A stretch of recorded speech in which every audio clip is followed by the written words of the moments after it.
નમસ્કાર. ચૂંટણી પૂરી થઈ ગઈ, પરિણામ આવી ગયા, પરંતુ નેતાઓની વાર્તાઓ અને નેતાઓની ડિમાન્ડો નથી ખૂટતી.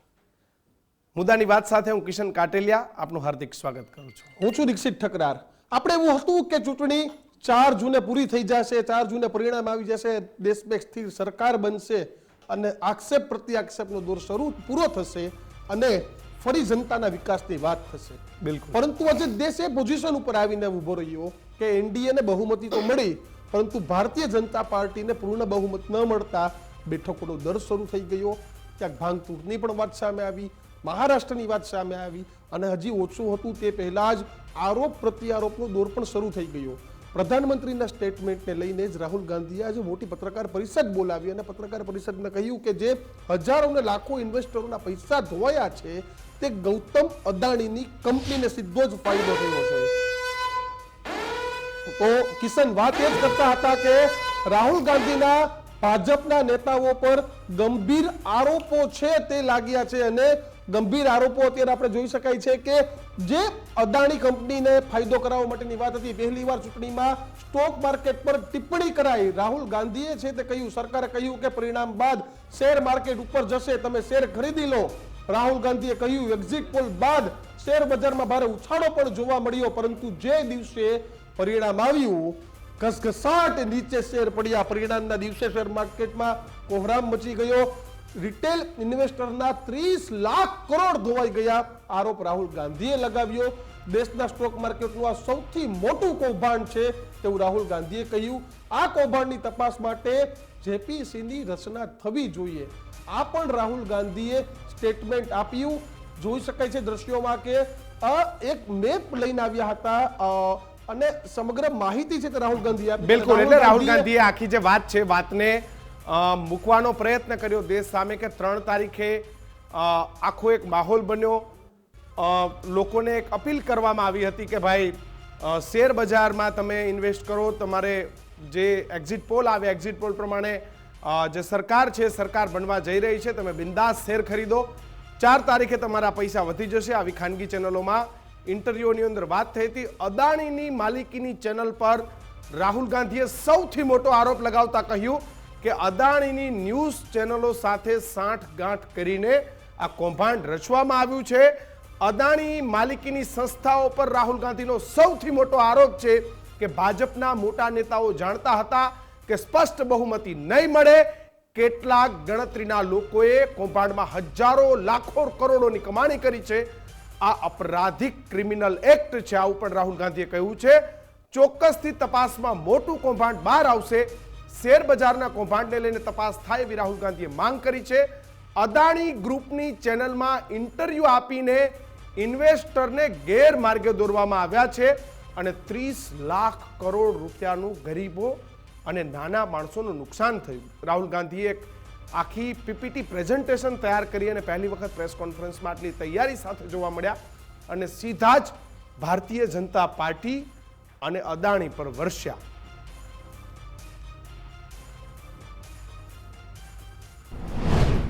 ये क्रोनोलॉजी है. अमित शाह कहते हैं बाय शेयर्स बिफोर 4th जून.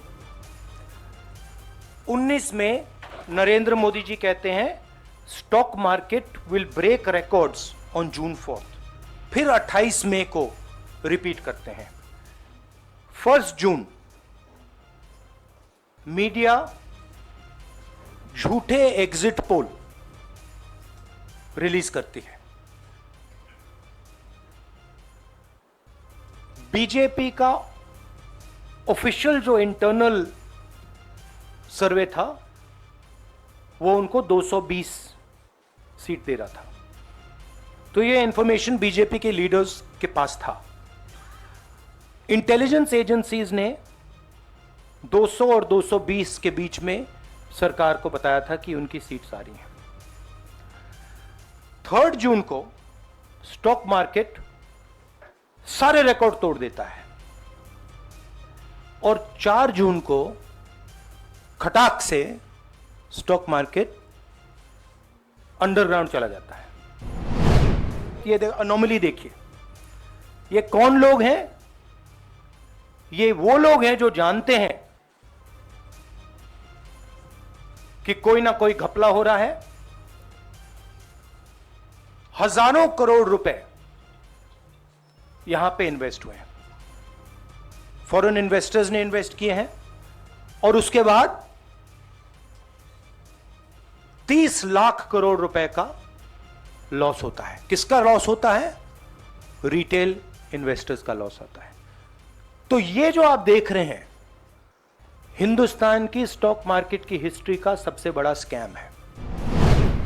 प्रधानमंत्री ने देश की जनता को इन्वेस्टमेंट एडवाइस क्यों दी, और 5 करोड़ परिवारों को जो इन्वेस्ट करते हैं उनको प्रधानमंत्री ने, होम मिनिस्टर ने स्टॉक खरीदने का आदेश क्यों दिया?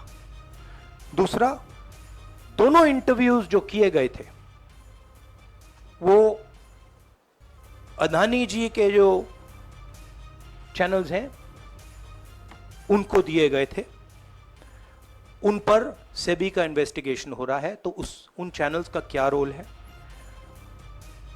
और बीजेपी के बीच में जो फेक एग्जिट पोलस्टर्स हैं, બિલકુલ ફરી બઝર વાગી ગયું અને રાહુલ ગાંધીના આરોપ પર પિયુષ ગોયલે જવાબ આપ્યો અને કહ્યું કે ફરીથી એનડીએ સરકાર બની રહી છે તેનાથી રાહુલ પરેશાન છે। રોકાણકારોમાં ભય પેદા કરવાનો પ્રયાસ થઈ રહ્યો છે। દેશની જનતા અને રોકાણકારો સારી રીતે જાણે છે કે 10 પહેલા ગાંધી પરિવારના નેતૃત્વવાળી યુપીએ સરકાર હતી અને યુપીએ સરકાર વખતે ભારતનું માર્કેટ કેપ ખૂબ ઓછું હતું। આજે આ માર્કેટ કેપ 415 લાખ કરોડ થઈ ગયું છે। છેલ્લા 65 વર્ષમાં જેટલું માર્કેટ કેપ ન વધ્યું હોય એટલું છેલ્લા 10 વર્ષમાં વધ્યું છે। પિયુષ ગોયલે શું કહ્યું એ પણ સાંભળી લઈએ।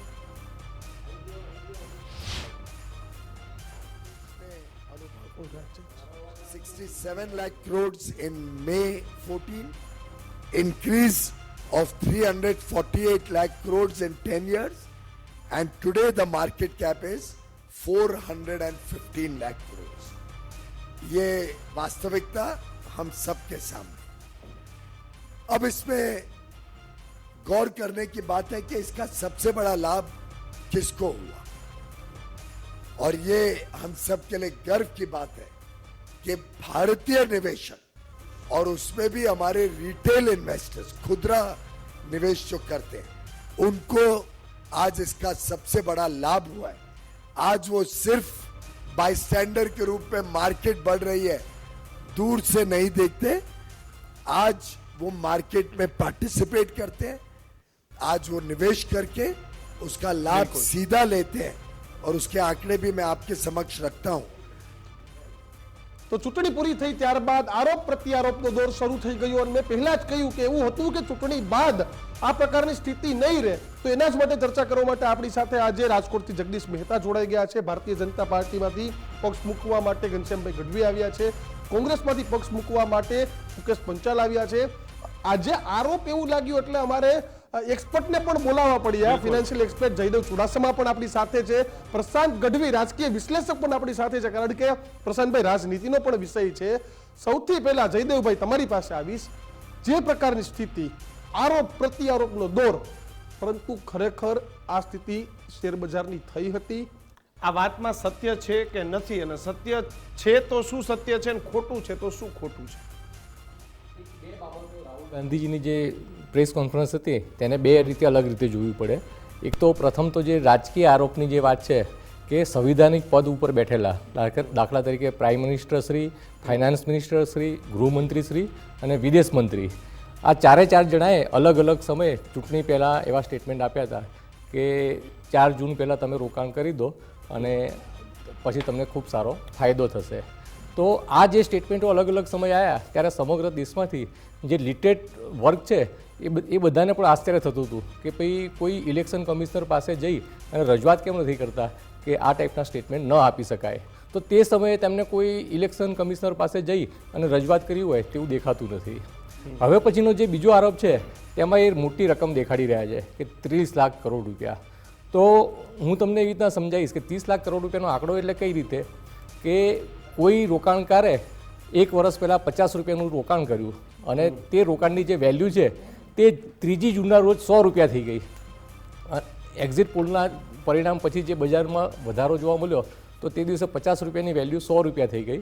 અને પછી જે રીતે રિઝલ્ટ આવ્યું એક્ઝિટ પોલના જે આંકલન હતું તેનાથી વિરુદ્ધનું પરિણામ આવ્યું અને તેના કારણે 4 જૂનના રોજ માર્કેટમાં એક મોટો કડાકો જોવા મળ્યો. તો જે 100 રૂપિયાની વેલ્યુ હતી તે 95 રૂપિયા થઈ ગઈ.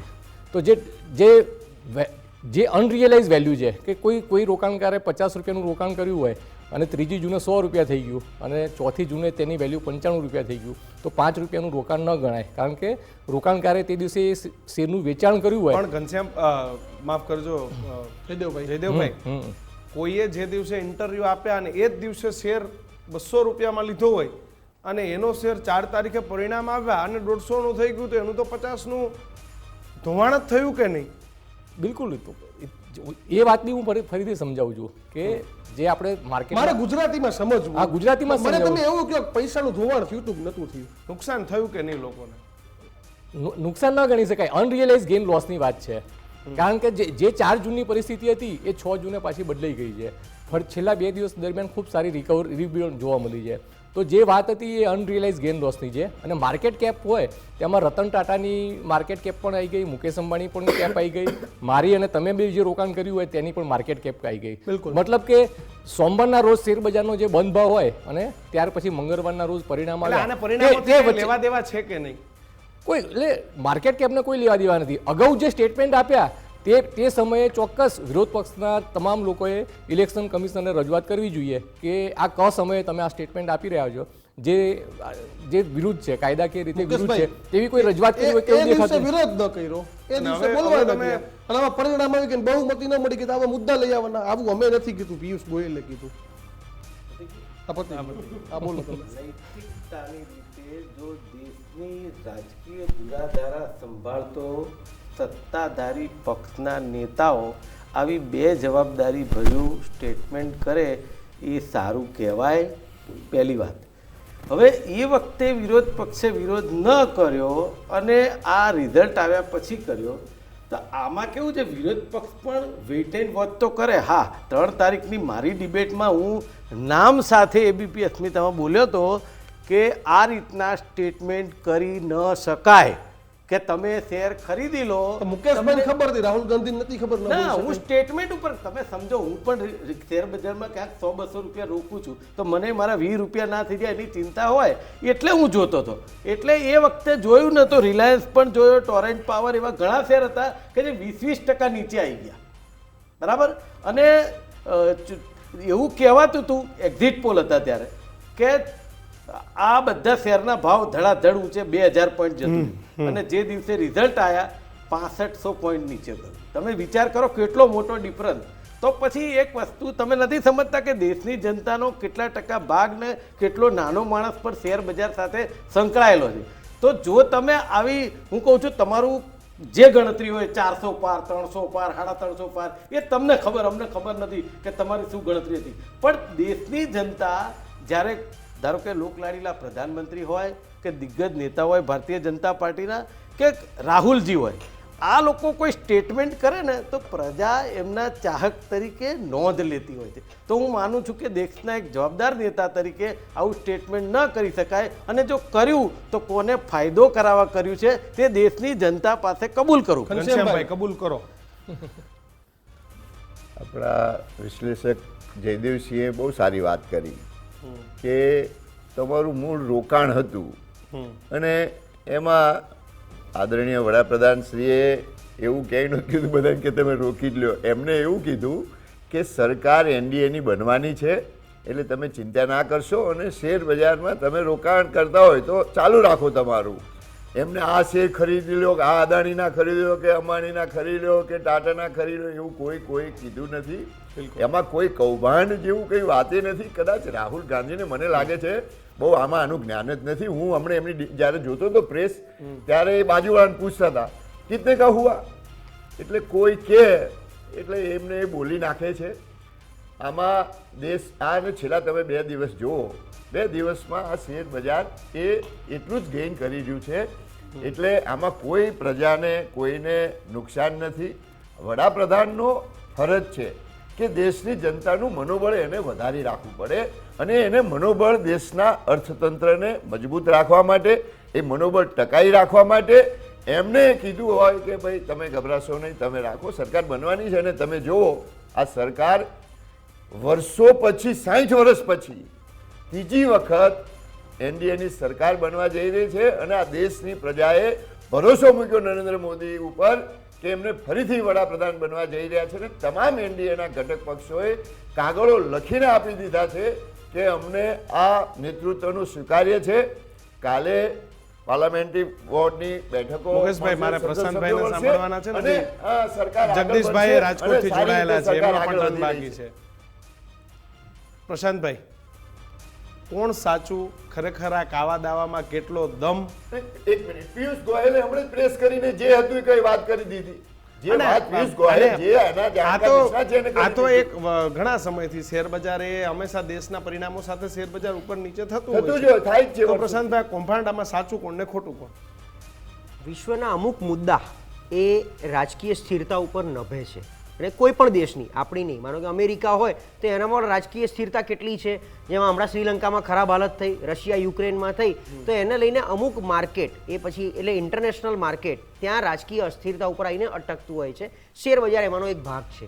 હવે મૂળ વાત કે રાહુલ ગાંધીએ જે કીધું કે 30 લાખ કરોડનું ધોવાણ, હા ધોવાણ ચોક્કસ થયું છે, કારણ કે માર્કેટ ઉપર નીચે ફ્લક્ચ્યુએટ હોય, વોલેટાઇલ હોય, લોકો રોકાણ કરતા હોય, રોજબરોજ શેર બજારમાં આપણે કેટલાય જોઈએ છે, કેટલાય ઉપર આવે, કેટલાય ડૂબે છે. પણ એ કેમ થયું? મોબાઈલ આવી ગયો પછી ડાંગરીના ટેરવે થઈ ગયું, બિલકુલ, કરોડોની ખરીદી થઈ, જાતે જ મુકાઈ લઈ જાય. લેશો, જાતે જ લોકો ખરીદી લેશે. તમને યાદ હશે રિલાયન્સ પાવરનો શેર જ્યારે પહેલી વાર આવવાનો હતો ને, ત્યારે પાનના ગલ્લા ઉપર ઉભેલો કોઈ ગમે એવા વ્યક્તિ, મેં રિલાયન્સ પાવરનો શેર મેં ભર્યો છે, આઈપીઓ મને મળી જાય સારું, મેં ભર્યો છે આઈપીઓ. એટલે જેને આવડતું નહોતું, ખબર નહોતી પડતી, એ લેવા દોડ્યા હતા ત્યાં, બરાબર. એટલે શેર બજાર એક એટલો મોટો જુગાર છે, બધાને એમ છે કે શેર બજાર એક સાઈડ ઇન્કમ છે.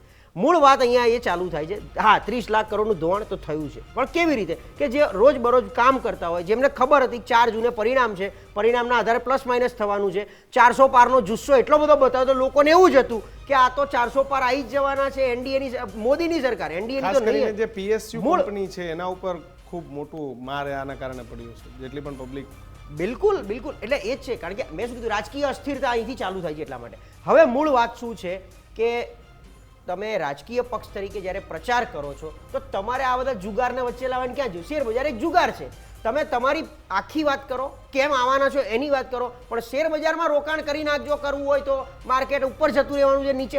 આમ બી હું તમને કહું, છેલ્લા 10 વર્ષથી અમે બી ઓબ્ઝર્વ કરીએ છીએ માર્કેટને. ક્યાં હતું આપણે બધા કોલેજ ટાઈમમાં ભણતા ત્યારે માર્કેટ 5-7 હજાર સેન્સેક્સ જોયેલું, અત્યારે 75,000નું સેન્સેક્સ. એટલે ક્યાંક ને ક્યાંક તો બધા એવું માને છે કે એક સેન્સેક્સ એક આ દેશનું ન્યાયતંત્ર અને એક આ દેશની બીજી આવી 2-3 એજન્સી એ માત્ર ને માત્ર 2 વ્યક્તિના રિમોટ કંટ્રોલથી ચાલે છે. એમાં હું તો શેર બજારને ગણું છું કે શેર બજારે એમના ધાર્યા પ્રમાણે જ ઉપર નીચે રહે છે અને એ જ બધું નક્કી કરે. એમ શેર બજારે એમની પ્રમાણે સરકાર ફેરવે છે. એટલે આ બધું એક પાર્ટ છે. મૂળ વાત એ છે કે આ જનતાને ક્યાંક ભ્રમિત કરી, એવું એમનો આક્ષેપ છે કે ભાઈ તમે એમને કોન્ફિડન્સ આપ્યો સરકાર આવી ગયો શેર બજારમાં એ પ્રમાણે નંબર તમારે એમ કેવું જોઈતું હતું કે અમારી સરકાર આવવાની, તમે ચિંતા ના કરશો, કાલથી ગેસનો બાટલો 400 રૂપિયામાં મળવાનો છે, કાલથી પેટ્રોલ 75 રૂપિયામાં મળવાનું, કારણ કે અમે 400 પાર લઈને આવવાના છે અને ક્રૂડ ઓઇલ અમે અહીંયા કાલથી બનાવવાનું ચાલુ કરો. આ પ્રકારનો પ્રચાર કર્યો તો જનતા ભ્રમિત ના થાત. બિલકુલ. જનતા બીજે ક્યાંક રોકાણ કરે. જગદીશભાઈ, શું લાગે તમે પિયુષ ગોયલ અને રાહુલ ગાંધી બંનેને સાંભળ્યા, સાચું કોણ? રાહુલ ગાંધીના આરોપ કેટલા સાચા?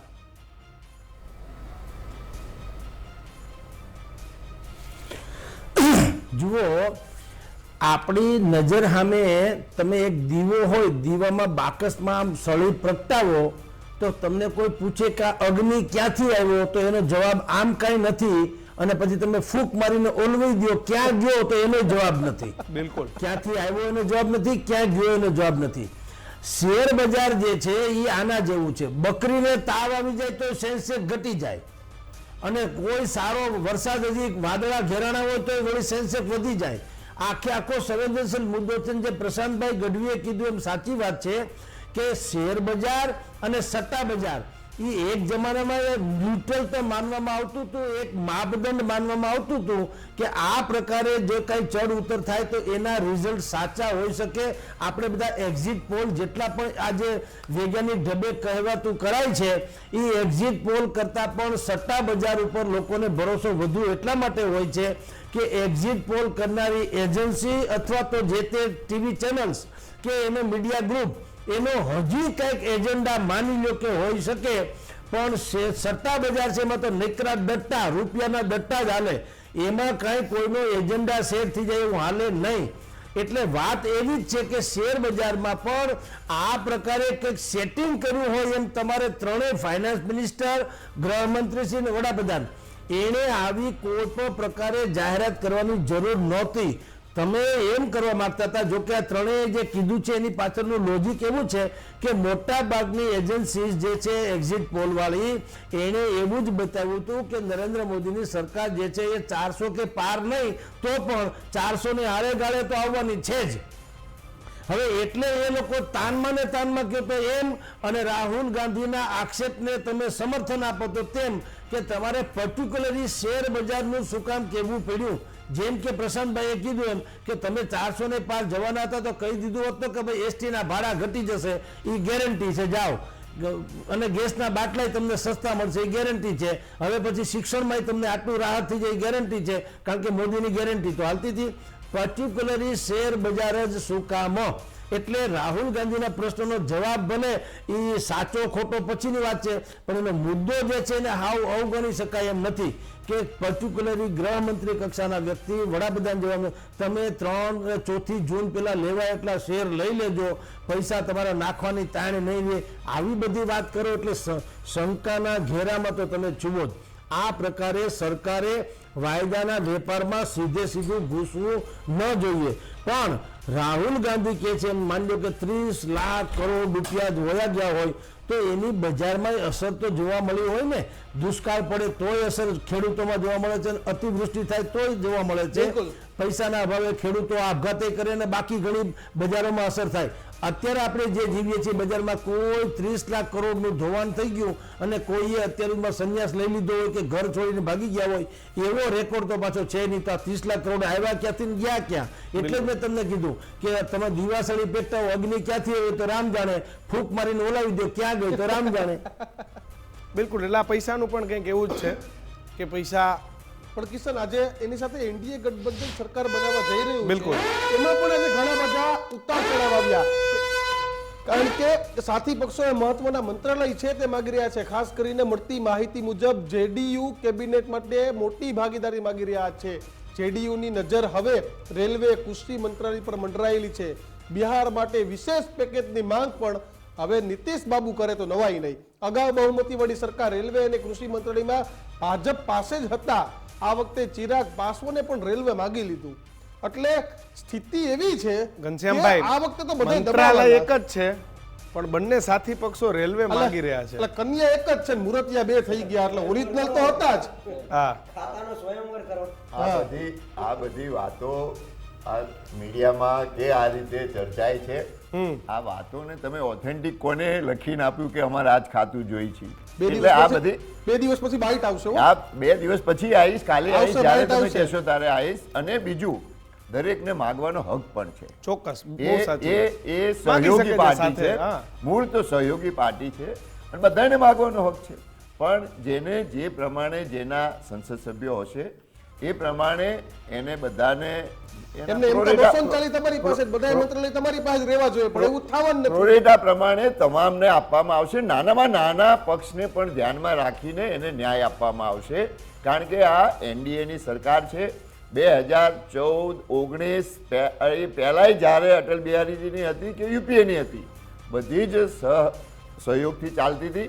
14માં અને 19માં ભારે બહુમતીથી ભારતીય જનતા પાર્ટી આવી હતી, એટલે સ્વાભાવિક લોકોની અપેક્ષાઓ હોય. પણ મોદી સાહેબે કીધું, હું પણ કહું છું કે લોકશાહીમાં સીટો વધારે ઘટાડે થતી હોય. 1985માં કોંગ્રેસને 415 સીટ આવી હતી. એ પછી ક્યારેય કોંગ્રેસ બહુમતીમાં ના આવી, છતાંય 145 સીટ 2014માં આવી તો એમને સરકાર બનાવી. 2009માં એમને 245 સીટ અને 206 મળી. તોય એ ક્યારે આટલી સીટોએ પહોંચ્યું નથી, તોય સરકાર બનાવી હતી અને સરકાર ચાલી.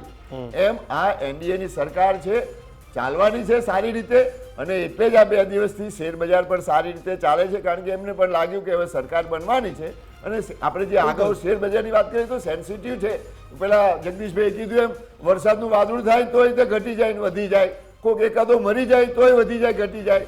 એટલે આ શેર બજારમાં એ કોઈના એવી રીતે હાથની વાત ચાલતું હોય નથી છે. એમ. પણ આખા દેશમાં ઓરિસ્સામાં 25 વર્ષ પછી ભારતીય જનતા પાર્ટીની સરકાર બનવા જઈ રહી છે. એ જ રીતે આંધ્રમાં પણ સરકાર સહયોગથી બનવા જઈ રહી છે. અને ઉપર નોર્થ ઇસ્ટમાં પણ ત્રીજી વખત સરકાર બની છે. અરુણાચલમાં ગુજરાતની 5 વિધાનસભાની સીટો સારી બહુમતીથી ભારતીય જનતા પાર્ટીએ જીત્યું છે. ટોટલ 234 સીટો જેની થાય છે એ લોકો દમપછાડા કરે છે. ભારતીય જનતા પાર્ટીને 240 સીટો મળી છે. સહયોગી સાથે સરકાર બને છે. એટલે સરકાર બને એની બનાવવાની છે એનડીએની, અને ધમાધમ ત્યાં ચાલે છે. એટલે પણ હવે ઠીક છે, પ્રશાંતભાઈ, એમને કંઈક તો બિલકુલ. કરવું પડે. પ્રશાંતભાઈ, એમને કંઈક કરવું પડે. એટલે હવે નવો મુદ્દો લાયા શેર બજારનો. નિરાશા આવી, કારણ કે હવે પ્રશાંતભાઈ, જો લાગ્યું કે તમને NDA વાંધો ના સરકાર બની જ હોય, જાય છે. મુકેશભાઈ બહુ એટલે એ બનવા જઈ રહ્યું છે. મુકેશભાઈ તમે જવાબ આપી દો. તમે ક્યારના આમ કરો ને આમ મુકેશભાઈ, કરો. હવે સરકાર તમને નથી સવાલ બની પૂછી તોય લઉં. તમને સવાલ પૂછી લઉં કે ઘનશ્યામભાઈ એવું કીધું કે ભાઈ 234 તમારી ટોટલ થાય, 240 માં તો ધમપછાડા ભાજપ કરો એકલું છો છે. તમે. અલગ સો એ તો કોણ- પહોંચ્યો નથી કોંગ્રેસ. હા, હજુ તો બે ડિજિટમાં, બે ત્રીજી ચૂંટણીમાં 2 ડિજિટમાં છે. બે વિદ્યાર્થીમાંથી કોક ટોપ ક્લાસ કરે ને એકને 35% આવી જાય ને તોય ખુશ થઈને ફરતું હોય, એવું અત્યારે કોંગ્રેસનો કાર્યક્રમ છે. હા. પતી હા, ગયું. હવે મૂળ વાત એવી છે કે પહેલાં તો અહીંયાથી ભારતીય જનતા પાર્ટીના પ્રવક્તાએ એવું કીધું કે રાહુલ ગાંધીનો આ વિષય નથી, રાહુલ ગાંધીને કોઈ બીજો કંઈ કહે છે, બરાબર. તો દરેક દિગ્ગજ નેતાઓની ટીમ કામ કરતી હોય ને દિગ્ગજ નેતા કામ કરતા હોય, બરાબર. પોતાની હોશિયારી જેટલા ટકા હોય એટલી વાપરે. પણ રાહુલ ગાંધીની કેટલી હોશિયારી છે ને ભારત દેશની જનતાએ બતાવી દીધું. અને 400 પાર કહેનારાની કેટલી છે ને નોલેજ એ જનતાએ બતાવી દીધું. 234 જે ઇન્ડિયા ગઠબંધન લાવ્યું છે ને, હું કહું છું કે જે છોકરો 35 માર્ક કે 40 માર્ક લાવ્યો ખુશ કેમ છે 100% વાળા કરતા, ખબર છે કે એ છોકરો 35 માર્ક છે ને લાવી જ ના શકે. એ કોઈ દાડો જીતવાનો જ નથી, એ કોઈ દાડો પાસ થવાનો જ નથી, એને કોઈ ગણવાનું જ નથી. આવું 100% વાળો કે કરે. એટલે આ 35-40 માર્ક આવે તો એટલો રાજનીતિ છે, ખુશ આમાં થઈ તો આ ગયો. બધું રહેવાનું. એમ નહીં, સાંભળો મારી પૂરી વાત. એ ભાજપ થોડી એમ કે રાહુલ ગાંધી ટોપ છે, રાહુલ ગાંધી એ 300 સીટો લાવશે, એવું તો ના જ કે ભાજપ પણ એવી અપેક્ષા જ તમે ના ના, રાખી પણ એમ શકો. નથી. એવું થોડું કે તમે હારી જવાના ભાઈ છે. હું વચ્ચે નથી બોલ્યો કે એટલે મારું ઘનશ્યામભાઈ, કેવું એવું છે, તમે મારી વાતને પૂરી કરો તો તમારો જવાબ તમને ઓટોમેટિકલી મળે. ચલો. એટલે કહેવાનો મતલબ એવો છે કે તમે જે કીધું ને 35 માર્ક વાળા ખુશ થાય છે એટલે થાય છે, એમ સમજ્યા કે જે લોકો ક્રિટિસાઇઝ ટોણા મારતા હતા એમ. હા, ક્રિટિસાઇઝ છે, બરાબર. અને પાછું ઉડીને આંખે વળગે વાળી વાત એવી હતી કે જે લોકો આટલી મોટી બહુમતીથી સરકારમાં હતા, પોતાને એવી ખબર હતી કે રૂપિયાની નદીઓ છે અમારી પાસે, અમારા તો ખાતા પણ સીઝ કરી દીધા હતા, અમારી પાસે એક રૂપિયો નહીં, છતાંય વગર રૂપિયે અમારે લડવાનું હતું. અને છતાં પણ એ લોકો 400 પારની વાત કરે. દાદાગીરી પેલી જેને કહેવાય સરકારી તંત્ર અને રૂપિયા, સામ દામ દંડ ભેદની નીતિથી જે લોકો ભારત દેશની અંદર સીટો ઉપર લડતા હતા, એમના મોઢે ભેંસની વાતો આવી, મંગળસૂત્રની વાતો આવી. અને યુપીમાં જે હાર્યા છે ને સાહેબ, યુપીમાં દેશના દિગ્ગજ પ્રધાનમંત્રી એવું બોલ્યા છે, પાણી કી ટોટી ખીંચ લી જાएगी. તો પેલી યુપીની પ્રજા કહેવા મળી કે પાણી કી ટોટી તો કભી કિસીને ખીંચી નહીં હે કે. તો આવી બધી જે વાતો હાસ્યાસ્પદ થઈ ને એ પણ એ આ કારણ છે. અને જે રાહુલ ગાંધી આટલી મોટી 4000 કિલોમીટરની પદયાત્રા લોકોના ન્યાય પૂછવા માટે ગયા, એના માટે જે શહેજાદા તરીકે મશ્કરી કરી, સાહેબ એની બેન પ્રિયંકાએ કીધું મેરે ભાઈ को शहजादा कहते हो शहनशाह जी, वो 4000 किलोमीटर पैदल चला है, आप 40 किलोमीटर चल के तो दिखाइए. जिसके बाप ने बलिदान दिया है, जिसकी दादी ने बलिदान दिया है, उस देश के अंदर जो बच्चा 4000 किलोमीटर चल के लोगों को पूछने जाता है, उसको क्रिटिसाइज करते हो, कैसी बेकी बातें करते हो. ये प्रधान प्रियंका गांधी जी ने कहा. હું એવું કહેવા માંગુ છું કે જે પ્રધાનમંત્રી આજે એમનું કેટલું બધું માન હતું. એ તો એમ કહેતા હતા વિશ્વવિખ્યાત પેજ પ્રમુખની ફોજ, નેતાઓની ફોજ, કર્મચારીઓની ફોજ, અને છતાંય તમારે આ પરિસ્થિતિ 240 આવીને અટકી ગઈ. તો આ 99 સીટવાળા છે ને, એ તો નરેન્દ્રભાઈ મોદી એવું કહેતા હતા 30 સીટ નહીં આવે, કોંગ્રેસ કો 30 કે અંદર આ જાયગી, આવી રીતે જાહેર સભામાં કહેતા. તો એ 99 આવી ને 3 ગણી તો આવી ને, એમણે કીધી એના કરતા 3 ગણી. અને તમે સરકાર ના બની ને. અરે સાહેબ, સરકાર નથી બની તોય ખુશ છીએ, એટલે જ તો 35 માર્ક વાળો ખુશ છે કે આજે તમે સરકાર બનાવો છો તોય તમને હક નથી. પ્રશાંતભાઈ, જો એક ઓલી ટેવ હતી 272 પ્લસ, એટલે કે ભાજપ 14 અને 19 માં મેજિક ફિગર ને પાર હતું, એટલે કે કોઈનો સાથ મળે કે ન મળે, Single largest party. એનડીએ ને સાથે રાખ્યું હતું પણ ગાંઠિયા નતા. આ વખતે એવું આવ્યું કે મોદી સાહેબે ગઈકાલે બોલવું પડ્યું કે અબકી બાર એનડીએ સરકાર, અને અને ફોટો પ્રેશર પણ ટેકનિક ચાલુ થઈ ગઈ. તમે ફોટો પણ કાલે જોયા હશે, એક બાજુ તમામ સાથી પક્ષ હતા અને એક બાજુ પછી ભાજપના નેતાઓ તો હતા. હવે સ્થિતિ શું થશે? કારણ કે સ્થિર સરકાર નીતિશ કુમારને આપણે બધા ઓળખીએ છીએ, પલટુ રામની છાપ છે, ઘનશ્યામભાઈને જે પક્ષ મૂકવો હોય મૂકે, પરંતુ ભાજપ હારે સરકાર બનાવીને તેજસ્વી હારે બેસી ગયા છે, તેજસ્વી હારે સરકાર બનાવીને ભાજપ ભેગા બેસી ગયા. તો આવા પક્ષોના ભરોસે સરકાર વિશ્વાસપાત્ર ખરા આજે સાથે છે, વિશ્વાસપાત્ર જે ખરા. દિવસે મોદી की गारंटी आई ત્યારે तेजस्वी बोला था कि हमारे चाचा की गारंटी कौन लेगा, आपको जो गारंटी देना है तो એટલે અને તેજસ્વીએ ભલે નીતિશ કુમારે પલટી મારી પણ એમણે એકદમ બેલેન્સલી બિહેવ કરી અને આખા પ્રચાર દરમિયાન બી ક્યાંય બીજી કોઈ રીતે એમણે અપપ્રચાર દુષ્પ્રચાર નથી કર્યા. ઓકે, ઓવરઓલ અત્યારે પ્રાથમિક દ્રષ્ટિએ એનડીએની સરકાર છે, સમર્થન પત્રો આવી ગયા છે અને રાષ્ટ્રપતિને ગમે ત્યારે જવાના છે. કન્ફ્યુઝન ત્યાં ક્રિએટ થયું છે કે પહેલા 8 જૂન હતી, એ હવે 9 જૂન કેમ થઈ, એની પાછળના કેચ હજી સુધી બહાર નથી આવ્યા કે એક દિવસ એક્સટેન્ડ કેમ થયું. બધાને સાથે શપથ લેવા ખાલી સાહેબ એકલા લઈ લે એના ઉપર, એટલે એ બી કારણ કે બધાને સાથે રાખો તો લોકોની જે ડિમાન્ડ છે મંત્રાલયની માંડીને બધાની, એટલે સૌથી પહેલા તો ત્યાંથી ભાજપને બી ચિંતન ચાલુ થાય કે આ વખતે કેટલાકનો ભાજપમાંથી સમાવેશ કરવો. અને જેમ વાત કરીને ઘનશ્યામભાઈ પ્રો રેટા પ્રમાણે, એટલે નીતિશ કુમારે એક સરસ ઠીકરું માર્યું છે કે જિસકી જીતની હિસ્સેદારી ઉસકી ઉતની ભાગીદારી. Yes. 273 સુધી પહોંચાડવામાં જેટલા ટકા લોકો છે, આજે એમની માનો કે 12 સીટ છે, તો 272 ના 12 સીટ એટલે કેટલા ટકા થયા? 4.4, એટલે 5 સીટ મને જોઈએ છે. આ એમણે આ રીતે માગી લીધી છે પ્રો રેટા પ્રમાણે. પણ યસ, જો આમાં કેવું છે કે આ બધા અઠંગ રાજકારણી છે અને મોદી સાહેબ કૂટનીતિના માસ્ટર છે. એ રાજકારણી અઠંગ હોય કે નહીં ખબર નથી આપણને, એમણે કોઈ દિવસ રાજકીય રીતે બહુ મોટી રમત નથી રમી. એ લોકોએ દાદાગીરીની રમત રમી છે અત્યાર સુધી, રાજકીય રમત નથી રમી. કોકનામાંથી ઝૂંટવી લીધું છે, કોકની બની બનાવેલી તોડી નાખ્યું છે. રાજકીય રમત રમી, જેમ શરદ પવારે જે રીતે એમ મહાવિકાસ અઘાડી બનાવી, જેમ ભૂતકાળમાં કેટલાય લોકોએ આરિફ ખાન લાલ બટન દબાવ અને વાજપેયીની એક સીટથી સરકાર પડી ગઈ આમાં માયાવતીના કેસમાં ફ્લોર ટેસ્ટ ઉપર. આ જે રાજકીય રમત રમવામાં આ લોકો જે માસ્ટર છે, નીતિશ કુમાર, ચંદ્રબાબુ, શરદ પવાર, એવા મોદી સાહેબ માસ્ટર ન જ કહી શકાય. અટંગ રાજકારણી આપણે શરદ પવાર, બરાબર, હું નથી માનતો. તો હવે એનડીએની સરકાર જો આ રીતે ચાલી, એટલે સૌથી પહેલા મુખ્ય મુદ્દો આ બધા વચ્ચે બાજવાનો ચાલુ થશે. નીતિશ કુમાર કહે છે કે અમારા 5 આઈએએસ આઈપીએસ પ્રાઇમ મિનિસ્ટર ઓફિસમાં પીએમઓમાં હોવા જોઈએ, અથવા તો આ ખાતામાં હોવા જોઈએ. બિહારથી હું મોકલું છું 5 આઈએએસ. ચંદ્રબાબુ કહેશે હું 5 આઈએએસ મોકલું છું, એને રાખવા પડશે. સાહેબ આપશે નહીં, મંત્રાલય તો હજી પછીની વાત છે, એ બી એમાં શું થાય છે, પણ અધિકારીઓ નહીં રહેવા દે નહીં, કારણ કે મોદી સાહેબને એમના ગમતા જ અધિકારીઓ, સીબીઆઈના વડા તરીકે ફલાણા આઈપીએસને મૂકો, આના વડા તરીકે ફલાણાને મૂકવા પડશે. એ ત્યાં જે વિચારધારાની લડાઈ ચાલુ થશે. અને નીતિશ કુમાર છે આ સરકાર બેઠા બેઠા નહીં ચલાવે, એ ઊભા ઊભા ચલાવશે. ગમે ત્યારે વાંકું પડે કે આ હું ચાલ્યો. આ તકલીફ એનડીએમાં રહેવાની, પણ મોદી સેફટી બધાને જોઈએ, બધાને સેફટી જોઈએ. અને નીતિશ કુમાર અને શરદ પવાર એ બે પોતાના જીવનમાં મરતા પહેલા પોતાની જાતને કા પ્રધાનમંત્રી જોવા માંગે છે અને કા રાષ્ટ્રપતિ જોવા માંગે છે. એના સાંસદે તો કીધું જગદીશભાઈ જૈસા કોઈ પ્રીમિયમ નહીં હો શકતા. આ બાજુ ઇન્ડિયામાં એક છેલ્લી વાત, આ બાજુ ઇન્ડિયામાં ખડગેજીએ ચોખ્ખું કહી દીધું અમે સરકાર બનાવવા માંગતા નથી, પણ તો શરદ પવાર મથી રહ્યા છે. આપણે બહુ સાંભળ્યું મહારાષ્ટ્રમાંથી, બરાબર છે કે ભાઈ શિંદે ગ્રુપ બી ટચમાં છે, અજીત પવાર બી ટચમાં છે, કારણ કે આ બધું કરીને હા એટલે એમાં બધાને બનવું છે. બધા કરતા પવાર સાહેબ એમાં બધા જ બનવું પવાર છે. અને નીતિશ પણ કુમાર. હવે એમની કોઈ શક્યતા એટલે નથી. જો મારી વાત સંભળાવ, રાહુલ ગાંધીને બનવું હોત તો ખરગે સાહેબની તાકાત નથી કા બોલી દે.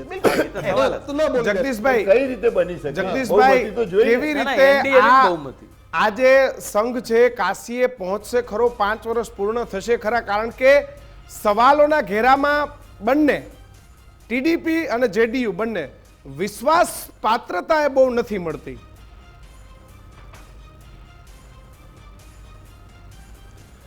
કિશનભાઈ, આ વખતે પરિણામ એવા આવ્યા છે કે તમે ડાયરો કીર્તિદાનનો રાખ્યો હોય ને કમળો ફાવી ગયો હોય. બિલકુલ. હવે એવો તો વાત થઈ છે, જે જીત્યા છે એ માયુસ છે અને હાર્યા છે એ ખુશ થઈ ગયા છે. બિલકુલ. જે જીતી ગયા એ માયુસ છે, જે હારી ગયા એ ખુશ થઈ ગયા. ખુશ થઈ હવે ગયા. આવું તો પરિણામ આવ્યું છે. તમને કહી દઉં દીક્ષિતભાઈ, આ સંઘ કોઈ દી કાશીએ પહોંચવાનો નથી, લખી રાખો. એટલા માટે નથી કે દરેકને એકબીજાના અવગુણ જોવા છે ને ટાટિયા ખેંચ કરવી છે. ચંદ્રબાબુ નાયડુ અને નીતિશ બાબુ એ નરેન્દ્ર મોદીના ઘોર વિરોધી છે.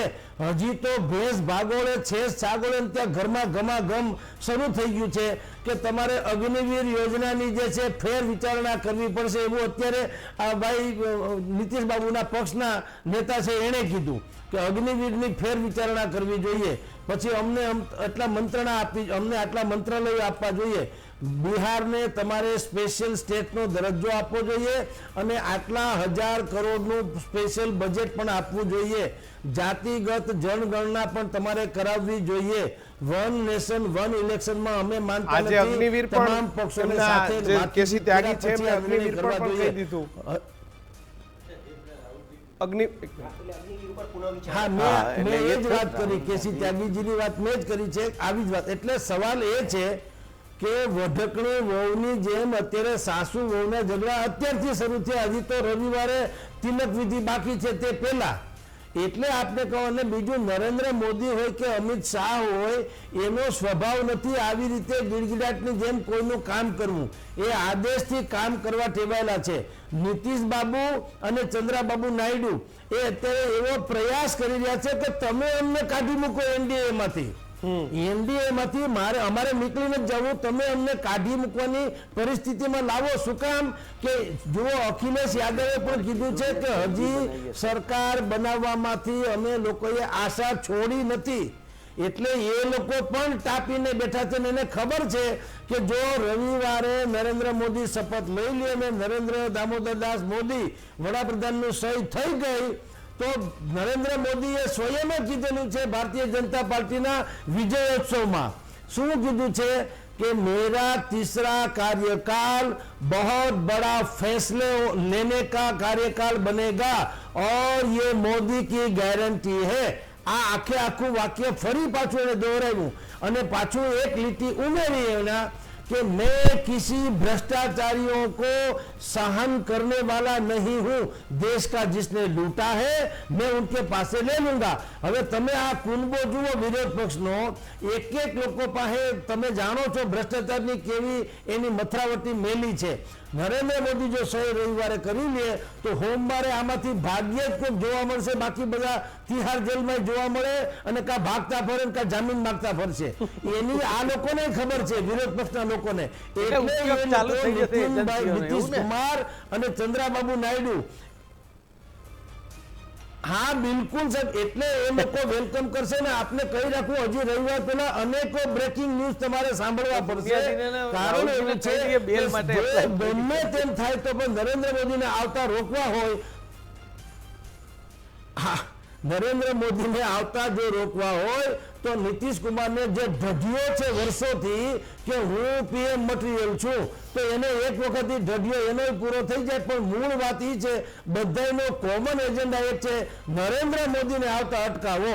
જો નહીં અટકાવ્યો તો મરેલા પીડા લખી રાખજો. અને હિમાલય જેવડી ભૂલે હશે એની જોઈ નહીં. અત્યારે ખડગે સાહેબે ભલે કીધું કે અમે લોકો તો વિરોધ પક્ષમાં બેસું. અરે તમને જીવવા જ ન દે. જીવવા એટલે રાજકીય રીતે જીવવા જ દેવાના નથી, બેહવાની તો વાત જ જવા દો.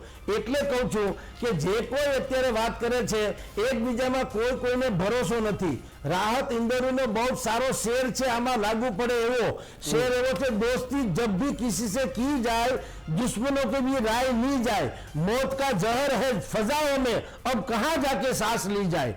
ચારે કોર વાતાવરણ ઝેરીલું છે, ગમે ત્યાં તમે શ્વાસ લ્યો અસર થવાની છે, કોઈને ભરોસો નથી. એટલે રવિવારે હજી પણ તિલક થાય એવી કોઈ સંભાવના નથી. તમે ને હું બ્રેકિંગ ન્યૂઝથી કંટાળી જાય એટલે આવી શકે એમ છે કિશનભાઈ. બિલકુલ.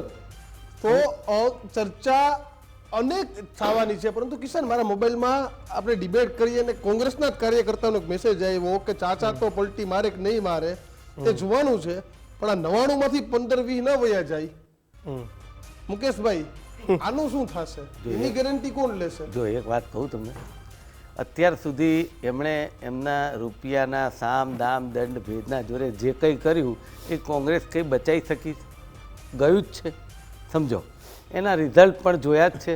ભારત દેશની જનતાએ આ તમે સારું થયું તમને મેસેજ આવ્યો કે નહીં એ તમે કીધું, પણ આ વાત પણ ભારત દેશની જનતાએ સોશિયલ જોયું છે. મીડિયામાં લોકો લગાતાર comment ભારત કરે. દેશની જનતાએ, ગુજરાતની જનતાએ આ પણ માર્ક કર્યું છે કે આ લોકોમાં જીતવાની શક્તિ ન હોય, કુશળ વહીવટદાર ન હોય, ત્યારે ભલે કોંગ્રેસ સાચવે કે ના. તમારો સવાલ હમણાં એમ હશે કે કોંગ્રેસ ના સાચવી શકી, પણ હું કહું છું કોંગ્રેસે મેન્ડેટ આપ્યો, કોંગ્રેસની વિચારધારા ઉપર જીત્યા, અને પછી તમને 5-25 જે કંઈ હું કહું છું સામ દામ દંડ ભેદથી તમને લઈ જાય ને તમે જાઓ, તો પછી એમાં કોંગ્રેસ શું કરે? એમને આ ઘનશ્યામભાઈ કે ધારાસભ્ય હતા. હા, તો એકદમ ઘનશ્યામભાઈ કે ધારાસભ્ય બરાબર, હતા. તમે ક્યાં mandate આપ્યું હતું? તમે સવાલ પૂછો પ્રમુખ હતા ઘનશ્યામભાઈ, OBC કે સેલના. મારા વડીલ છે, એનો જવાબ એ જ સારી રીતે આપે ને, મુહૂર્તથી તો અપાય જ નહીં. નિર્ણય એમનો આજે મારો તો છે ને. એવું ને, ગેનીબેન ઠાકોરે સ્પષ્ટ કહી દીધું કે હું મારું મરણ થાય તો મારા કફનમાં કોંગ્રેસ જોઈએ. એટલે એવા લોકો હા, છે. તો પછી એટલે એવું મારું નથી, કહેવું એવા એ જ લોકો છે. છે. બસ તો ત્યાં તમારો જવાબ એમ છે તો ને. કુંવરજી બાવળે કહેતા હતા કે મારી આંગળી આંગળી, કાપી નાખજો. જવાહર હવે ચાવડા. તમે તો તમારી પ્રશાંતભાઈ. પાસે, જો તમારી પાસે દાખલાની ભરમાર છે, પણ મારું એવું કેવું છે સાચા કે દાખલા છે, જગદીશભાઈ- બનાવેલા થોડા છે. ના ના, ભરમાર છે, સાચી એક છે. દાખલો બાજુમાં બેઠો તમે છે મારી. જગદીશભાઈએ વાત, જગદીશભાઈ, એક મિનિટ, ઘનશ્યામભાઈ, એક મિનિટ. જગદીશભાઈ જે વાત કરતા હતા ને, હું એના ઉપર પ્રકાશ પાડતો હતો કે એમણે કહ્યું હતું કે જો નરેન્દ્રભાઈ બેસી જાય એટલે નરેન્દ્ર દામોદરદાસ મોદી બોલાઈ જાય એટલે 4 દાડા પછી તરત જ આમાં તો ચાલુ થઈ જશે બધી એજન્સીનો દુરુપયોગ કે ઉપયોગ. જે હું કહું છું કે કોઈ પણ ડિસ્ટર્બન્સ વગર નરેન્દ્રભાઈ દામોદરદાસ મોદી વડાપ્રધાન થઈ જવા જોઈએ, અને હવે એ કરે, બસ એવું હું પોતે ઈચ્છું છું. તમે સાહેબ આ ચૂંટણી હતી ને એના 3 મહિના પહેલા કહેતા હતા રાહુલજી બેલ ઉપર છે, સોનિયાજી બેલ ઉપર છે, ફલાણા બેલ ઉપર છે, અજીત પવાર 15 દાડામાં જતા રહેશે, અને તમે તમારી પાર્ટીમાં લઈ ગયા એટલે એની ક્લીન ચીટ આપી દીધી. સાહેબ દેશની જનતાએ જોયું છે. ધમકી શું આપો? તમે ચાલુ કરો, તમારે જે કરવું હોય કરો. હું તો કહું છું ભગવાન રામને હું પ્રયત્ન કરું છું, પ્રાર્થના કરું, તમે વડાપ્રધાન થઈ જાઓ અને તમે તમારી કુશળતા બતાવવા માંડો, અને જે ભ્રષ્ટાચારી હોય એને જેલ ભેગા કરો. મુકેશ, જયદેવભાઈ, ખોટી વાતો કરવાની આખો દાડો. આમાં જનતાનો શું ઉદ્ધાર? અને એક સ્થિર સરકાર નથી, ઇકોનોમી ઉપર શું ફરક પડે આનો? ઇકોનોમી ઉપર આની શું અસર પડવાની કારણ કે છે? નિર્ણયો લેવાના હોય, પોલિસીની બાબતો હોય. અત્યાર સુધીની હિસ્ટ્રી તો એવી છે કે જ્યારે જ્યારે કોએલિશન ગવર્મેન્ટ આવ્યું હોય ત્યારે અર્થવ્યવસ્થા પણ સુધરતી હોય છે અને શેર બજાર પણ સુધરતું હોય છે. અને હું કહીશ કે દેશ આઝાદ થયા પછી સૌથી સારામાં સારું જે બજેટ હતું તે થર્ડ ફ્રન્ટની સરકારમાં પી ચિદમ્બરમે આપ્યું હતું, જેને અત્યારે ડ્રીમ બજેટના નામથી ઓળખવામાં આવે છે. અને એ આ દેશ આઝાદ થયા પછીનું સૌથી સારામાં સારું બજેટ હતું. હું તો કહીશ કે કોએલિશન ગવર્મેન્ટ આવે તો એમાં ઉલટાના કામો બી વધારે સારા થાય છે અને સત્તાની વહેંચણી બી સારી રીતે થાય છે. તો તેનાથી કંઈ બહુ ગભરાવાની બિલકુલ જરૂર નથી. જે કંઈ પણ થશે એ દેશ હિતમાં જ થશે. અને ત્યારબાદ આપણે માર્કેટ કેપની વાત ફરીથી હું કહું છું કે ભારતીય શેરબજારની, પ્રશાંતભાઈએ એવું કીધું કે ભાઈ શેરબજાર એ સટ્ટા માટેનું એક પ્લેટફોર્મ, તો તેની સાથે હું બિલકુલ સહમત નથી. ભારતીય શેરબજારનો એવો ભવ્ય ઇતિહાસ છે કે તેમાં કોઈ રાજકારણીનું સ્થાન નથી. ભારતીય શેરબજારની જે શરૂઆત છે તે 1875માં થઈ હતી. આપણા દેશ માટે ગૌરવ લેવા જેવી વાત એ છે કે જે બોમ્બે સ્ટોક એક્સચેન્જ છે એ એશિયાનું સૌથી ઓલ્ડેસ્ટ સ્ટોક એક્સચેન્જ છે. અને તેમાંથી જમશેદજી ટાટા, ઘનશ્યામદાસ બિરલા, ત્યાર પછી જમનાલાલ બજાજ, કસ્તુરભાઈ લાલભાઈ જેવા ઉદ્યમી, જેવા ઇન્ડસ્ટ્રીયાલિસ્ટો દેશને આપ્યા. અને આપણા માટે ગૌરવ લેવા જેવી એવી વાત છે કે ભારત સરકાર અને જે તે રાજ્ય સરકારો જેટલા રોજગારીનું સર્જન નથી કરતી તેનાથી પણ વધારે આ ઉદ્યોગ સાહસિકો લોકોને રોજગારી આપે છે. તો ભારતીય શેરબજાર એ એક એવું તેમાંથી આની ઉપર જ્યારે રાજકીય લોકો કમેન્ટ કરે ત્યારે શું થાય? તમને ગુજરાતનું સરસ ઉદાહરણ આપું કે એક ચોરવાડ જેવા નાના ગામમાંથી ધીરુભાઈ અંબાણી જેવાએ જે કંપની સ્થાપી, આજે ભારતની સૌથી મોટામાં મોટી ખાનગી ક્ષેત્રની કંપની છે અને રોજગારીનું સર્જન, અને આટલું રોજગારીનું સર્જન કરે છે. મતલબ કે શેર બજારને હા, હર્ષદ મહેતા જેવા બી આમાં જ થઈ ગયા. નરસિંહરાવની વખતે હર્ષદ મહેતાનું કરાયું હતું. અરે પણ જેણે કરાવ્યું છે આજ બજારમાં થયા હતા, નરસિંહરાવની સરકારમાં હર્ષદ મહેતા પહેલા આજ કરાયું. બજારમાં થયા હતા ને, હું એમ કહું છું, આ જ બજાર. એ તો હું કરાયું. એમ કહું છું. અને આજ આજે બજારમાં જ થયા પણ હતા. આજે હર્ષદ મહેતા ઘણા છે, આ દેખાતા નથી. હા, વ્હાઇટ કોલર અને હર્ષદ મહેતા તમને આવી કિશનભાઈ એક વાત અને આ કહું, તો હર્ષદ મહેતાની જયદેવસિંહને સ્ટોરી એક જ પિક્ચર વાત- બની એટલે બાકી ખાલી જયદેવસિંહને એક વાત કરું, 2700 ને ₹14 સમાચાર આવી ગયા મુકેશભાઈ, સમાચાર આવી ગયા. અરે સમાચાર, કંગના રનૌતને પડી થપ્પડ. ચંદીગઢ એરપોર્ટ પર થપ્પડ મારવાની ઘટના બની. બની. CISF મહિલા પર થપ્પડ માર્યાનો આરોપ. ખેડૂતો પર કંગનાએ આપેલા નિવેદનથી આ મહિલા નારાજ નારાજ હતી. હતી. ભાજપના સાંસદ કંગના રાણોતે આ CISF ને મહિલા પર આરોપ લગાવ્યો છે કે સિક્યોરિટી ચેકિંગ દરમિયાન થપ્પડ લગાવવાનો આરોપ છે. કંગના રાણોત એ નવા સાંસદ સભ્ય તરીકે મંડીથી ચૂંટાઈને આવ્યા છે. પ્રશાંતભાઈ, લોકોએ ચંડીગઢ એરપોર્ટ પર CISF ની એક મહિલાએ બિલકુલ. તો આ બંને ઘટના શું બની હતી તે એ કંગનાએ પણ બંનેની આરોપ બાઈટો લગાવ્યો પણ સાંભળી અને લઈએ. મહિલાએ પણ આરોપ કંઈ કીધું છે. બંનેનું સ્ટેટમેન્ટ આપણે સાંભળી લઈએ. मैं प्यार करना कि ससुर से मिली बैठी है तो मम्मी ये बैठे की मम्मी मेरी माँ बैठी थी उस टाइम जब इसने प्यार किया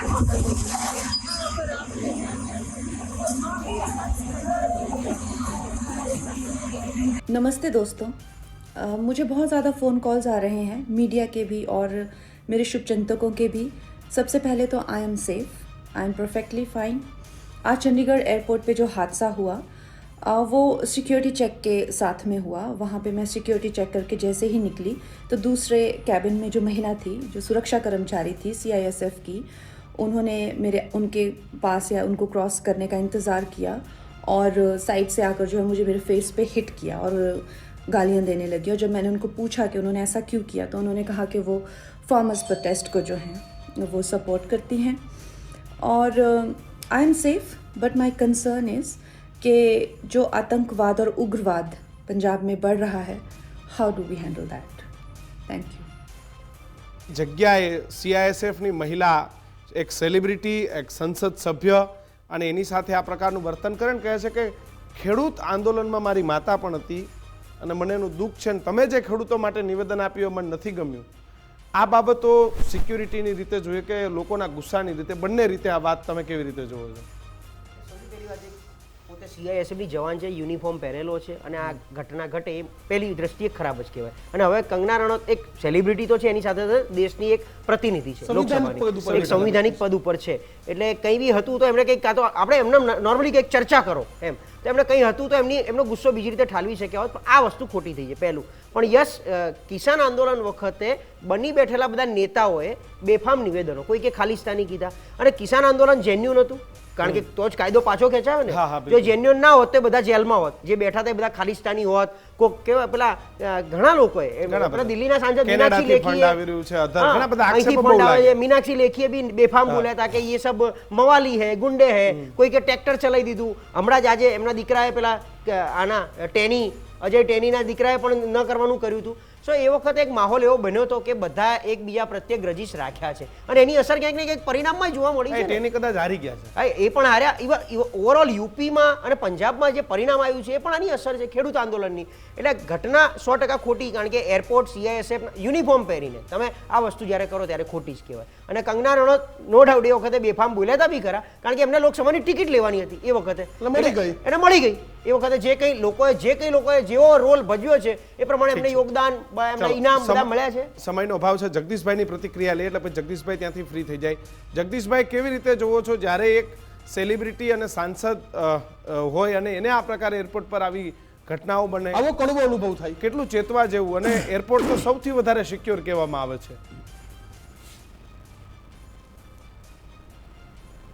જુઓ કિશનભાઈ, દીક્ષિતભાઈ, આ પંજાબ આખામાં તમને કહું છું જે પ્રકારની માનસિકતા પ્રવર્તી રહી છે એ બહુ ચિંતાજનક છે. જે અત્યારે તમે ને હું ચર્ચા કરી રહ્યા છીએ, ખાલિસ્તાની વાદી જે માણસ જેલમાં છે એ ચૂંટાઈ ગયા સંસદ સભ્ય તરીકે. હવે એના આધારે તમે સમજો કે કેટલા લોકો એ વાતની સાથે સહમત હશે કે પંજાબમાંથી અલગ ખાલિસ્તાન થવું જોઈએ, તો જ એને તો સ્વાભાવિક મત આપ્યા હોય. તો ખાલિસ્તાની વિચારધારા માણસ પણ જો ચૂંટાઈ જતા હોય તો આ CISF ની જે મહિલા છે ભલે યુનિફોર્મમાં છે, પરંતુ એનો પણ વિચારધારા જે છે કે એજન્ડા છે, મિત્ર એને સરકારી નોકરી કરવી જોઈએ. અને પ્રશાંતભાઈએ કીધું તેમ ફરજ દરમિયાન આવી કોઈ પણ પ્રકારની આછકલાઈ કરવી જોઈએ નહીં, કારણ કે એના માટે ડ્યુટી ફર્સ્ટ હોય છે અને તમામ લોકોની સિક્યુરિટી એને જાળવવાની હોય. પણ એ પણ જો આપા ખોસી પોતે ખોઈ બેસે અને આ પ્રકારની હરકત કરે તો પંજાબની સ્થિતિ કેટલી સંવેદનશીલ હશે એ માની શકાય. અને એનું બીજું મેં ઉદાહરણ તમને કીધું એમ કે બાકાયદા ખાલિસ્તાનની જ માગણી કરનારા, પંજાબમાંથી ખાલિસ્તાનને જાહેર કરો અલગ રાષ્ટ્ર જેવો, એની માગણી કરનારો વ્યક્તિ પણ જેલમાંથી છૂટાઈ આવ્યો છે. એટલે તમને કહું કે હવે અત્યાર સુધી તો આ પબ્લિક ડોમેનમાં બધું હતું, રાજકારણથી માંડીને વિચારવાદ.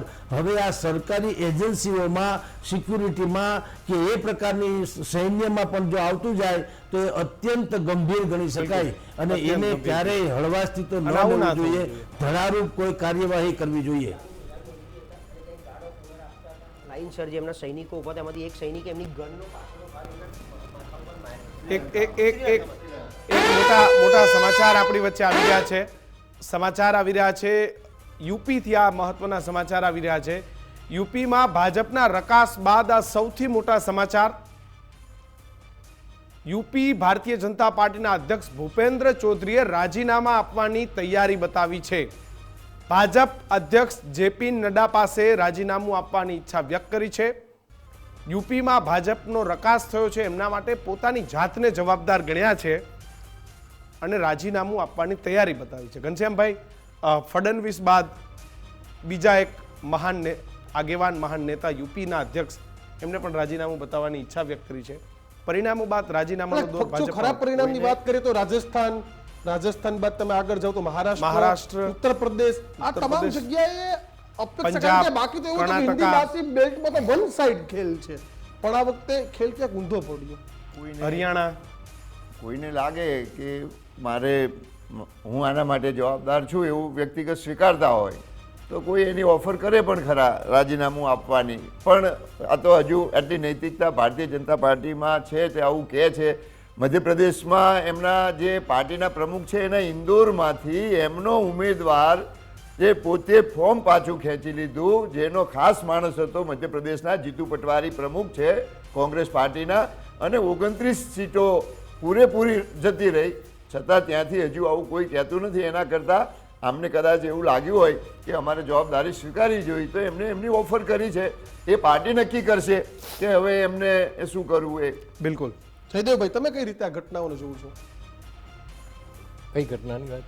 આ રાજીનામું આપી દેવું, લઈ લેવું, કારણ કે નૈતિક જવાબદારી તમામ લોકોની છે, ખાલી મોદી અને અમિત શાહની જવાબદારી નથી. બિલકુલ, એ તો ગઈકાલે ફડણવીસજીએ બી એ ઓફર કરી અને અત્યારે યુપીમાંથી થઈ રહી છે અને બીજા રાજ્યમાં પણ હજી આ વાત આગળ જઈ અને ઘણા લોકો રાજીનામા આપે તેવી શક્યતા છે. પણ પક્ષીય લેવલે આગામી 2 થી 3 અઠવાડિયા દરમિયાન ઘણા મોટા ફેરફારો બંને સાઈડથી જોવા મળે, ભાજપ સાઈડથી બી જોવા મળશે અને કોંગ્રેસ સાઈડથી પણ જોવા મળે તેવા પ્રબળ સંકેતો દેખાય છે. ફટાફટ તમારું 1 મિનિટમાં સ્ટેટ સમયનો અભાવ છે. બે વાત કહેવાની છે, જલ્દી કહેજો. જે કંગના રણાવતજીની બાબતમાં એક વાત કરું કે આ જે ઘટના બની ને એ ઘટના જે જવાન દ્વારા કરવામાં આવી, મહિલા, એ પણ ખોટું છે અને કંગનાજી જે બોલ્યા એ પણ ખોટું છે. એના ઉપરથી બોધપાઠ નેતાઓએ લેવાની જરૂર છે કે કોઈ આંદોલનો હોય કે કોઈ એવી દેશની સંવેદનશીલ પ્રક્રિયા હોય એમાં ગમે તેવા ભાષણો ન આપવા. રાજનીતિથી દૂર રહીને સારી વાત કરી. હા, બરાબર. બધા કોંગ્રેસને લાગુ પડે. હા, બધાને મેં કીધું, બધાને. પોઝિટિવ વાત. હવે એક જ વાક્ય રહ્યું કે કોંગ્રેસ પક્ષ જે છે ને એને ભૂતકાળમાં સરકારો ચાલતી ને એક રેલવેનો ડબ્બો પડી જાય ને તો રેલ મંત્રીનું રાજીનામું પડતું. એ ભાજપમાં નથી થતું, આ અગ્નિકાંડો થાય છે તોય. એટલે એ વિચારવાની જરૂર. સાહેબ, ત્યાંથી તો રાજીનામું લેવું જોઈએ એવું અમે કહીએ. સવાલ જ નથી ને. તમારી વાત સાથે 100% કારણ કે માસૂમોના જીવ ગયા છે એટલે એમાં રાજીનામા પડે તો નેતાઓને પણ એક સારો. હર સંઘવીનું જ રાજીનામું લેવું જોઈએ. એવી વાત ના કરું, આપણે રાજકોટ સુધી વાત સીમિત છે. એમ નહીં પણ એમણે ખરેખર આઈપીએસ ઓફિસરો આપણે ન્યાય રાજકોટ પૂરતી સીમિત છે. તમે એવું કહો મેયર તકલીફ જ આ છે. તમે છે ને વાત ક્યાં ત્યાં સ્ટેન્ડિંગ મેયર સુધીની વાત હોય સુધી તમે ગાંધીનગર આવો. પ્રશાંતભાઈ, તમને થોડું સમર્થન આપી એટલે તમે તો આમ સીધા એમ નહીં પણ ગૃહમંત્રીની જવાબદારી આવે છે. સીડી આપો, ધાબે ચડી જાય. કોર્પોરેશનની જવાબદારી, પોલીસની જવાબદારી થોડી વાર છે કે કોર્પોરેશનની જવાબદારી. કોર્પોરેશનની સૌથી પહેલી જવાબદારી છે. સમયનું સમયચક્ર ફરતું હોય છે. દર વખતે પરિણામના દિવસે કોંગ્રેસના નેતાઓ નૈતિક જવાબદારી સ્વીકારીને રાજીનામા આપતા હોય છે. આપણે દર વખતે, હું તો બે આ વખતે આગલા દિવસે બચી ગયા પૂછ્યું હતું કે 26 માંથી 26 જશે, શક્તિસિંહને રાજીનામાની તૈયાર જ હશે આમ તો કા, પણ આ વખતે આપણે ઊંધું જોઈ રહ્યા છે. દેવેન્દ્ર ફડણવીસ આપી રહ્યા છે, અત્યારે યુપીનું સાંભળી રહ્યા છે. એટલે આ તો પાર્ટ છે નૈતિક જવાબદારી સ્વીકારીને, કારણ કે યુપીમાં પોતાનું શાસન ચાલુ છે અને આ પરિસ્થિતિ થઈ, મહારાષ્ટ્રમાં પોતાનું શાસન ચાલુ છે અને આ પરિસ્થિતિ થઈ એમ, એટલા માટે આ લોકો સ્વીકારીને કરે. બિલકુલ. આ છેલ્લે ફટાફટ પ્લીઝ સમયનો અભાવ. અર્થતંત્રની વાત કરી, છેલ્લા દશકામાં આ દેશનું અર્થતંત્ર મોદી સાહેબ અને ભારતીય જનતા પાર્ટીની આગેવાનીમાં 11મા ક્રમેથી 5મા ક્રમે પહોંચ્યું છે અને હજુ એને આગળ વધારવાનું રહેશે. વાત છે ગઠબંધનની, તો આ નીતિશ કુમાર સાથે કોંગ્રેસે અને જેડી એટલે આરજેડીએ એમને ગઠબંધન કર્યું જ હતું, પણ એમને જ્યારે ફાવતું હતું ત્યારે કહે છે કે સારું હતું, હવે કહે છે કે નથી બરાબર. એટલે આ નીતિશ કુમારને ખરાબ નથી કહેતા હો. એક મિનિટ, બિલકુલ. એટલે એમને જ્યારે ફાવ્યું, એમને ગઠબંધન ફાવ્યું ત્યારે કે સારું, એમને જ કર્યું હતું. કોંગ્રેસ પ્રશાંતભાઈ, જગદીશભાઈ, આપ તમામ લોકો અમારી સાથે જોડાયા બદલ આપનો આભાર. કોંગ્રેસે કેટલાય વડાપ્રધાનને પણ આ તો સત્તાનું બહાનું છે અને સેવાનું નામ છે. સત્તાનું બહાનું છે એટલે કે મારે ગમે એમ કરીને સત્તા જોઈએ છે, સેવાનું માત્ર માધ્યમ છે કે અમે તો સેવા કરવાના છીએ. પણ દીક્ષિત ખરા અર્થમાં સૌને જોઈએ છે પાવરફુલ મંત્રાલય, ઊંચા બજેટ વાળું મંત્રાલય જોઈએ છે, એની આ માથાકૂટ છે. બિલકુલ. તો તમે કિશન જો વિચાર કરો કે બિહારના લોકો જ રેલ મંત્રાલય કેમ માગે? લાલુ પ્રસાદ યાદવ પાસે રેલ મંત્રાલય હતું, કારણ કે ચિરાગ પાસવાન કે મારે રેલ યુપીમાં મંત્રાલય સૌથી જોઈએ. વધારે લોકો કેન્દ્ર સરકારની કેન્દ્ર નોકરીઓ સાથે સરકારી જોડાયા નોકરી સૌથી વધારે રેલવેમાં કામ કરતા હતા. સીધા મતદારોની અને ઇફેક્ટની વાત છે. સેવાના બહાનાઓ આગળ ધરાઈ રહ્યા છે. સૌથી વધારે બજેટ વાળા મંત્રાલય પર સૌની પરંતુ નજર કિશન, છે. આજે હું કોંગ્રેસના નેતાના સ્ટેન્ડ સાથે સહમત છું કે કોઈ પણ નેતાએ ક્યાંય પણ ખુલ્લેઆમ વાણી વિલાસ ના કરવા જોઈએ. નહીતર એની ભોગવટ કરવા માટે ભોગવવાની તૈયારી તૈયાર. રાખ. એ આપણે પરસોત્તમ રૂપાલાના પણ દાખલા જોયા, ભૂતકાળમાં પણ અનેક આવા દાખલા આવ્યા છે. હજુ કહું છું કે કંગના રનૌત સાથે જે બિલકુલ. ઘટના બની છે તે ખોટી છે ને વખોડવા લાયક છે, બિલકુલ. પરંતુ નેતાઓએ વાણી વિલાસ ન કરવા એટલે જોઈએ. આવી તે જ્યારે હકીકત છે. લોકહિતની વાત હોય ત્યારે કમસે કમ વાણીવિલાસથી દૂર રહેવું જોઈએ. સમાચારોમાં હાલ આટલું જ. સમાચારો માટે જોતા રહો ગુજરાત ફર્સ્ટ. નમસ્કાર.